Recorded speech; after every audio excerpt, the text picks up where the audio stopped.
ምንባብ ሁለተኛ ተሰሎንቄ ምዕራፍ 3 ቁጥር 12 የገዛ እንጀራችሁን ብሉ ይላል።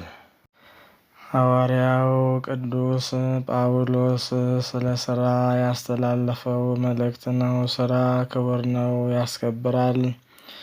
ሥራ ልማት ነው፣ ሀገርን ያሳድጋል። ሥራ ጽድቅ ነው፣ ያጸድቃል። ሥራ ቤት የሚሞላ ምርት ይሰጣል።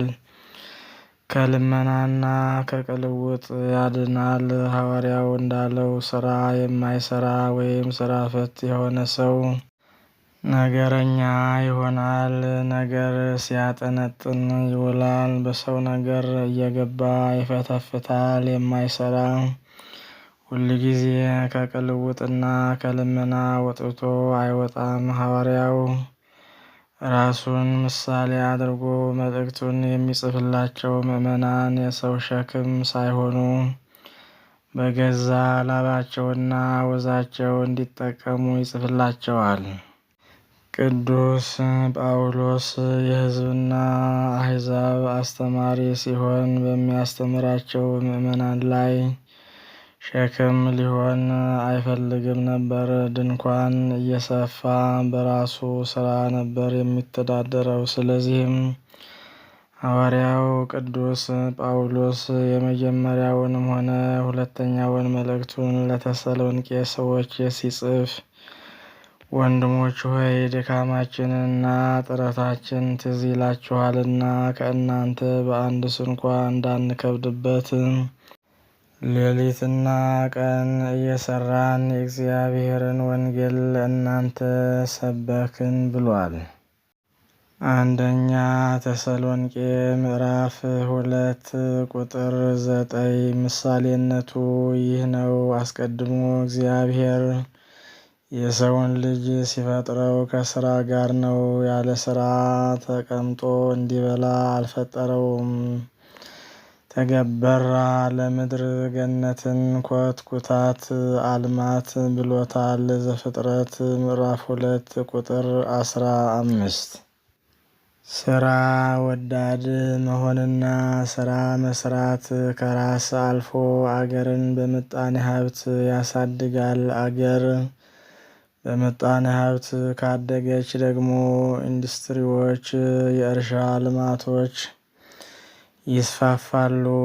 ኢንዱስትሪና የእርሻ ልማት ከተስፋፉ ደግሞ ስራ አጥ ሆነው ሴተኛ አዳሪዎች ለመሆን የሚመጡ ሴቶች አይኖሩም። ከዚህ ሌላ ስራ አጥነት ከሌለ ወደ ከተማና ወደ ውጭ አገር የሚፈልሱና የጎዳና ተዳዳሪዎች የሚሆኑ ሴቶች አይኖሩም። የስደቱና የፍልሰቱ በር ከተዘጋ ደግሞ መደፈሩና የሴት ልጅ የጾታ ተጠቂነት ሁሉ ይቀራል። ለዚህ ሁሉ መፍትሄው የአገር በምጣኔ ሀብት ማደግና የድህነት ቅነሳ ነው። ድህነትን ለመቀነስና በምጣኔ ሀብት ለማደግ ደግሞ መፍትሄው ስራን ሳይንቁ የተገኘውን ስራ መስራት ነው።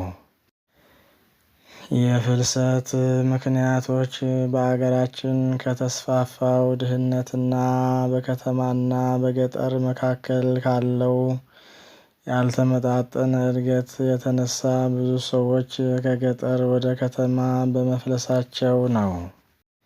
የዚህ ፍልሰት ዋነኛ ምክንያት የተሻለ ኑሮ ፍለጋ ነው። ከተሰራ እዚህም የተሻለ ኑሮ ይገኛል።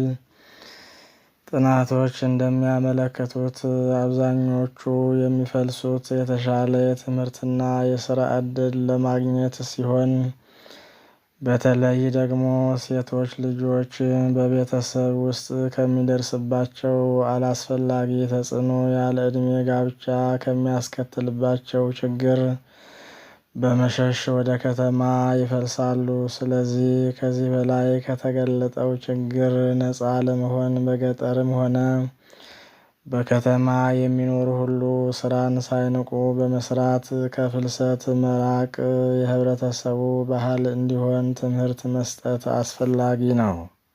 የሥራ ክቡርነትን የተገነዘበ ህብረተሰብ ባለበት አገርና ባለበት ቦታ ያገኘውን ሥራ ሳይንቅ ሰርቶ ባገኘው ለሌለው መጽውቶ የማይሰራ አይብላ የሚለውን የሐዋርያው የቅዱስ ጳውሎስን መልእክት መሠረት በማድረግ የቤተ ክርስቲያናችን አባቶችና መምህራን ግንዛቤ እንዲሰጡና እንዲያስተምሩ ድርሻቸውን እንዲወጡ ያስፈልጋል ማለት ነው።